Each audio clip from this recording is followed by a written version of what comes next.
Shalom, all praises to Yahweh, Hashem, Yahushua, double honors unto the apostles and elders of Great Millstone who rule well, and shalom to the hopeful elect. This is a quick sip out of the living waters, man, the fountain of the living waters, man. And I'm going to grab two scriptures and break them down, and Lord willing, they'll be edifying and build you up in the faith, okay? This is Isaiah 14:12, okay? I will make a man more precious than fine gold. Now what man is this? The man that's being spoke of is a man of Israel, an elect man of Israel, okay? More precious than fine gold.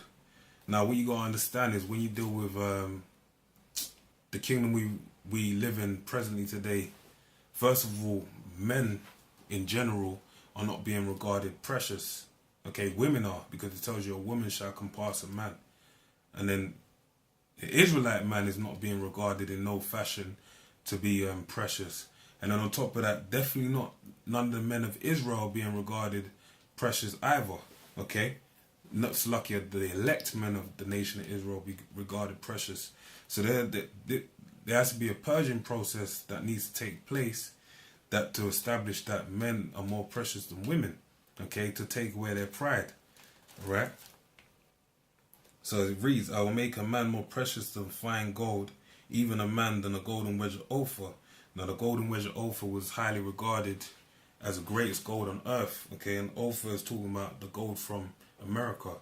And there's like Job 28:16 shows you the greatness of the gold of Ophir, and even Solomon, through the navies of Hiram, sought that gold. Okay. So the point being is that the way these men are going to be made more precious than fine gold is going to be done by a purging process. When you take gold is refined. You may extract it from the ground, and gold goes through a refining process by being put in a pot, a refining pot, and being put at very high temperatures of more higher than 1,000 degrees Celsius, and basically made to melt the gold. All the impurities rise to the top through stirring and skimming, and then they can be extracted out. And then what you're left with is a shiny piece of 24 karat gold, man, without no impurities, solid and beautiful. Okay, and then gold has many purposes and uses. Gold in its natural, in its purest form, is very flexible. It's malleable. It's very ductile. Malleable meaning it can be stretched out without cracking into sheets, and also ductile meaning it can be stretched, spread out into, pulled out into a very thin thread. They say 1 ounce of gold can be spread out into about 50 miles worth of thread. Okay. Then it has it's uncorrupt. It doesn't corrupt. The only way you can corrupt it is through acid. Certain acids being placed upon it. But out of all the elements on the element table, it's the one of greatest use. Okay, so that's what an Israelite man of the elect is being compared to. An Israelite man was already compared to that in Lamentations 4, but it's saying that we're going to be more than that, Lord willing, if we're of the elect. Okay, so now how are we being refined, like as gold is being refined? By being put in the furnace of affliction, as it tells you in Sirach 2:5.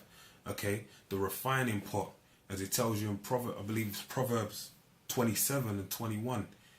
I can't remember the scriptures off the top of my head, but there's many scriptures that talk about men being refined in wisdom as gold and silver. Okay, and basically, and that don't show no way more true, because now 2/3 everyone that's of the nation of Israel has to be refined. Okay, 2/3 of the nation of Israel, they're going to be refined by fire. Okay, by the ICBMs. We're being refined right now because we've been baptized by the word of Yahweh Hashem Yahushua we're being baptized right now by the furnace of affliction. Going back to John the Baptist in Matthew the 3rd chapter, what did he say? He said that he baptizes with water, but he says Yahushua that cometh after him shall baptize with fire, and he shall thoroughly purge his floor. The fan shall be in his hand. So he's gonna put that 1,000 degrees Celsius. He's gonna really, put the fire on, man.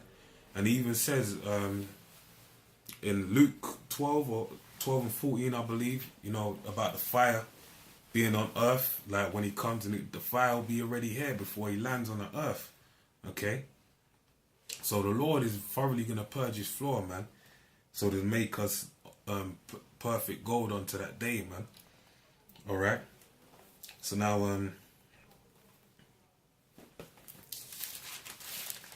this is Isaiah 4:1. Okay? This is going into showing you how, as I said, the man before, men in general not being regarded precious, because why? Women have compassed men.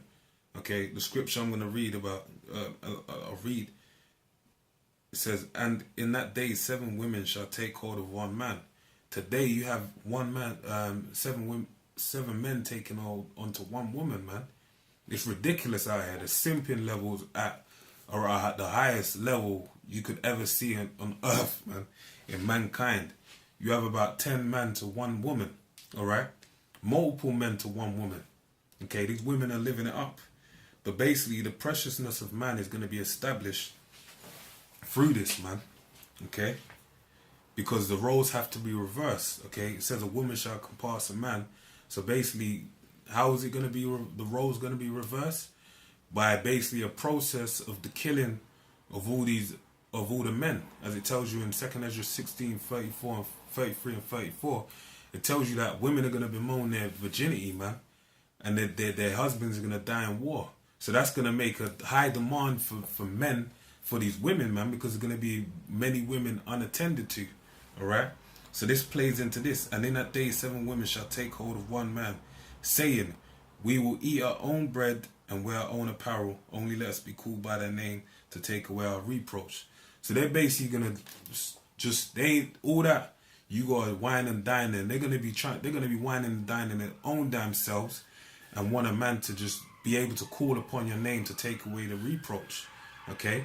Now, to put that into understanding, all you got to go back to is Rachel and Leah.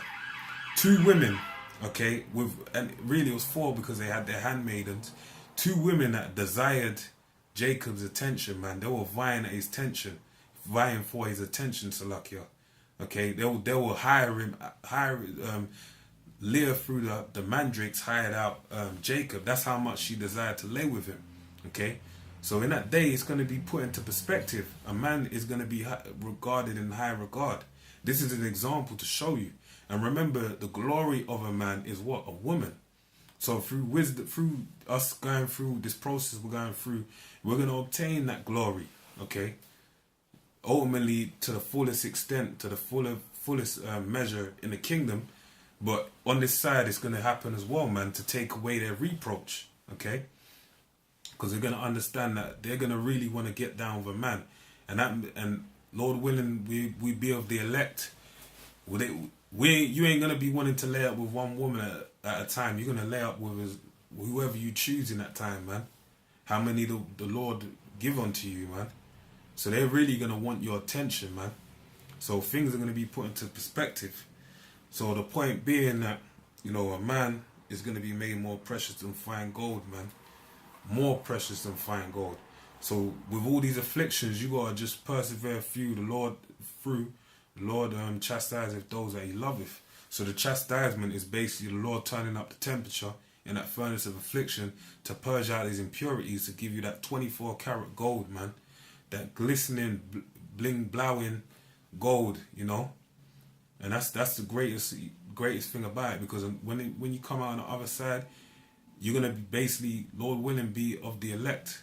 If you don't go through the furnace of affliction, you're gonna have to go through it in the time of the end, man. So with that, man, I pray you're edified. Say shalom.